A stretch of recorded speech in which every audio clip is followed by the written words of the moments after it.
റോഡിൽ പൊട്ടിത്തെറിക്കുന്ന മനുഷ്യരെ പലപ്പോഴും ആശങ്കയോടെയാണ് നമ്മൾ കാണുന്നത്. കാരണം ഏത് സമയവും അവർ അക്രമകാരികളാകാം.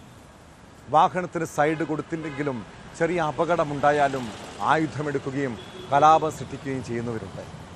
പാലക്കാട് അലനല്ലൂരിൽ കഴിഞ്ഞ ദിവസം 40ഓളം വരുന്ന യുവാക്കൾ സംഘടിച്ചെത്തി ഭീകരാന്തരീക്ഷം സൃഷ്ടിച്ചത് ഒരു വാഹന അപകടത്തെ ചൊല്ലിയുള്ള തർക്കത്തിനിടെയാണ്. സംഘർഷത്തിനിടെ യുവാക്കൾ കത്തിവീശിയ സംഭവത്തിൽ കൂടുതൽ CCTV ദൃശ്യങ്ങൾ പുറത്തു വന്നു. 5 യുവാക്കളെ സംഘം മർദ്ദിക്കാനെത്തുന്ന CCTV ദൃശ്യങ്ങളാണ് പുറത്തു വന്നിരിക്കുന്നത്. സംഘം കാർ തകർക്കാൻ ശ്രമിക്കുന്നതും ദൃശ്യങ്ങളിൽ വ്യക്തമാണ്.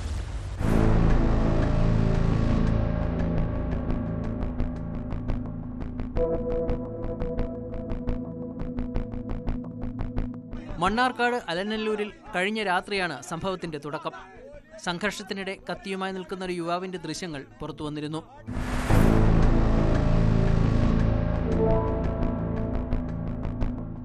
ഇതിന് പിന്നാലെ കേസെടുത്ത പോലീസ് ഒരാളെ അറസ്റ്റ് ചെയ്ത് റിമാൻഡ് ചെയ്തു. ആക്രമണത്തിന്റെ കൂടുതൽ ദൃശ്യങ്ങളാണ് പുറത്തു വന്നത്. അലനല്ലൂരിലെ ഒരു ഹോട്ടലിന് സമീപത്തെ സംഘർഷത്തിന് പിന്നാലെ രാത്രിയോടെ തൊട്ടടുത്ത കാർ വാഷിംഗ് സെന്ററിലേക്ക് ഇരച്ചെത്തുന്ന ആൾക്കൂട്ടം വടിയും മറ്റായുധങ്ങളുമായി ആക്രമണം നടത്തുന്നതാണ് ദൃശ്യങ്ങളിലുള്ളത്.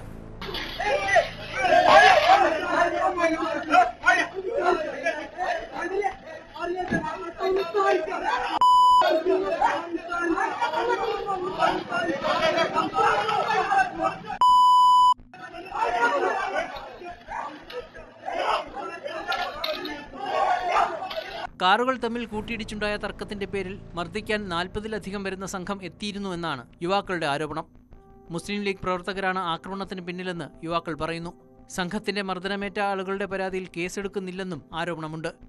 എന്നാൽ ആരോപണം പച്ചക്കള്ളമാണെന്നും ലഹരി സംഘമാണ് കാർ വാഷിംഗ് സെന്ററിന് സമീപത്ത് തമ്പടിച്ചതെന്നുമാണ് മുസ്ലിം ലീഗ് നേതാവ് റഷീദ് അലായന്റെ വിശദീകരണം. അലനല്ലൂർ ചന്തപ്പടിയിൽ വെച്ച് കാറുകൾ തമ്മിൽ കൂട്ടിമുട്ടിയതാണ് സംഘർഷത്തിന് തുടക്കമിട്ടത്.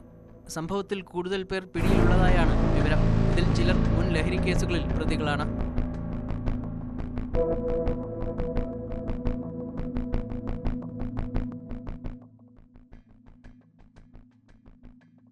ന്യൂസ് 18 പാലക്കാട്.